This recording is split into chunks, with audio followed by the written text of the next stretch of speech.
Hi, nice to meet you. आज हम लोग बात करने वाले टॉर्सन का एक इम्पॉर्टेंट टॉपिक जिसका नाम है प्राइमरी शियर और कॉम्प्लीमेंट्री शियर।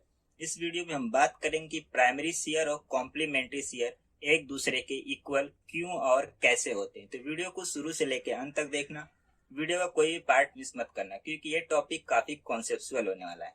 पिछले वीडियो में मैंने बात किया था कि टॉर्सन होता क्या है और टॉर्सनल डेरिवेशन का प्रूफ देखा था। अगर आपने वो वाला वीडियो नहीं देखा है तो वीडियो के प्लेलिस्ट में जाकर जरूर देखें। वो आपको प्राइमरी शेयर और कॉम्प्लीमेंट्री शेयर के कॉन्सेप्ट को समझने में काफी मदद करेगा। तो चलिए शुरू करते हैं। हमारे पास एक शाफ्ट है। शाफ्ट के लेफ्ट वाले एंड पे टॉर्क एक्ट कर रहा है। इस टॉर्क को काउंटर एक्ट करने के लिए, इस टॉर्क को रेजिस्ट करने के लिए शाफ्ट के राइट वाले एंड पे भी टॉर्क एक्ट कर रहा है। अब हम शाफ्ट पे एक एलिमेंट कंसीडर करते हैं जो कि कुछ इस प्रकार से दिखेगा। तो जब शाफ्ट का ए वाला टॉर्क हम कंसीडर करेंगे तो इस टॉर्क की वजह से ए वाला एलिमेंट अपवर्ड डायरेक्शन में मूव करेगा। जिस प्रकार इस टॉर्क को काउंटरएक्ट करने के लिए, इस टॉर्क को रेजिस्ट करने के लिए शाफ्ट के राइट वाले एंड पे अपोजिट डायरेक्शन में टॉर्क एक्ट कर रहा है, उसी प्रकार इस एलिमेंट को रेजिस्ट करने के लिए डाउनवर्ड डायरेक्शन में रेजिस्टेंस प्रोड्यूस होगा। अगर हम इस एलिमेंट का फ्री बॉडी डायग्राम ड्रॉ करें तो ये कुछ इस प्रकार से दिखेगा।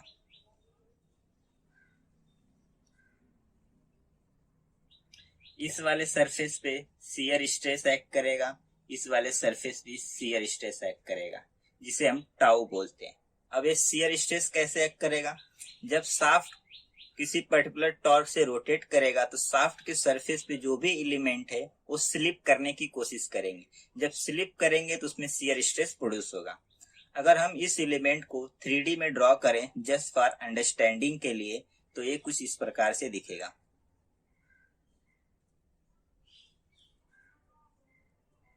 ताकि हमारी एनालिसिस इजी हो पाए।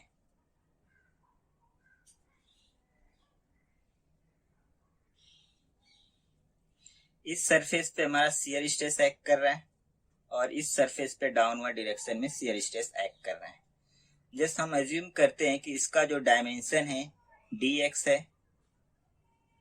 और इसका जो डायमेंशन है dz है और इसका जो डायमेंशन है dy है और ये हमारा शियर स्ट्रेस है। अब इस एलिमेंट को ध्यान से देखो, upward tau downward tau, upward tau downward tau एक दूसरे को कैंसल आउट करें, यानी कि फोर्स वाइज तो ये एलिमेंट बैलेंस है लेकिन मोमेंट वाइज ये एलिमेंट बैलेंस नहीं है, क्योंकि अपवर्ड टाउ और डाउनवर्ड टाउ इस एलिमेंट को एंटी क्लॉकवाइज डायरेक्शन में रोटेट करने की टेंडेंसी प्रोड्यूस कर रहे हैं। जब ये एंटी क्लॉकवाइज डायरेक्शन में रोटेट करने की टेंडेंसी प्रोड्यूस कर रहे हैं तो इस एलिमेंट का टॉप सरफेस लेफ्ट डायरेक्शन में मूव करने की कोशिश करेगा। उसी प्रकार इस एलिमेंट का बॉटम सरफेस राइट डायरेक्शन में मूव करने की कोशिश करेगा। हमें क्लियरली पता है कि जब हम ट्विस्टिंग करते हैं तो शाफ्ट के सरफेस पे जो भी एलिमेंट है वो एंटी क्लॉकवाइज या क्लॉकवाइज डायरेक्शन में डांस तो नहीं कर रहा है।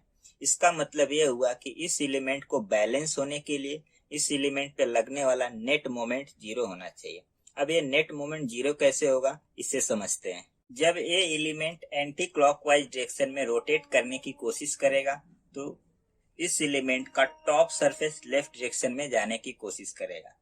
तो इस एलिमेंट के जस्ट एडजेसेंट में जो भी मॉलिक्यूल्स हैं इसको लेफ्ट डायरेक्शन में जाने से रोकेंगे। जब रोकेंगे तो इसके अपोजिट एक्ट करेंगे।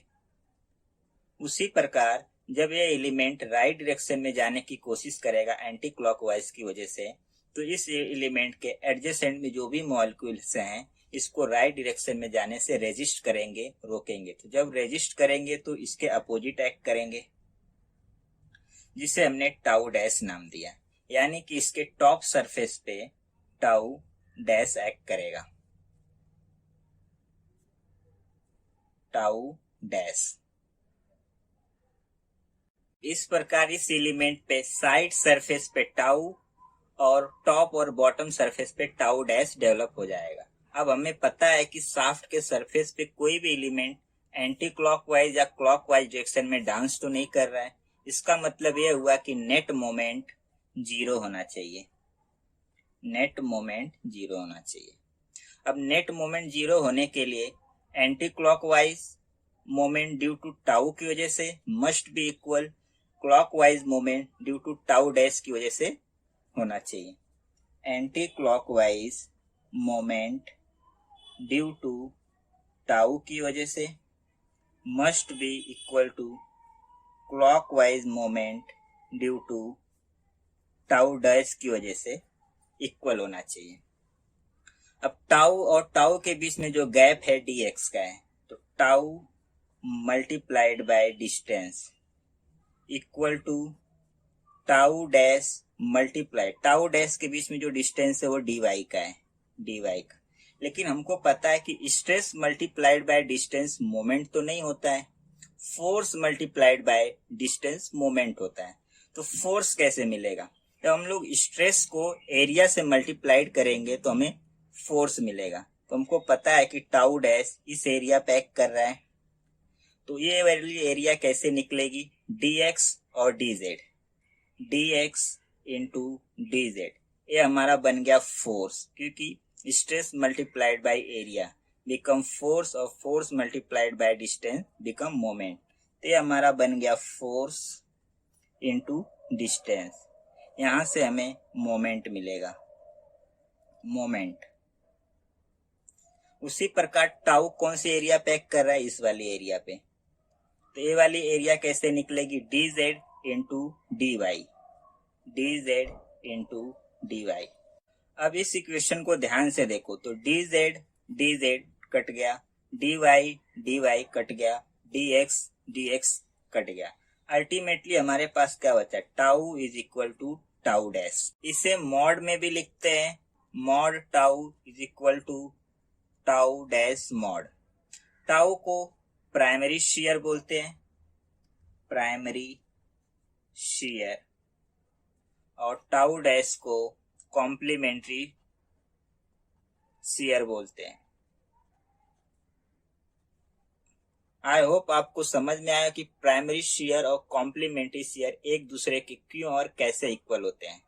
इस टाइप के क्वेश्चन खासकर इंटरव्यू में ज्यादा पूछे जाते हैं, क्योंकि ये कॉन्सेप्चुअल क्वेश्चन होते हैं। ये प्रूफ काफी इजी है, लेकिन अगर आपको नहीं पता है इसका प्रूफ तो आप कभी नहीं बता पाओगे कि प्राइमरी शियर और कॉम्प्लीमेंट्री शियर एक दूसरे के क्यों और कैसे इक्वल होते हैं।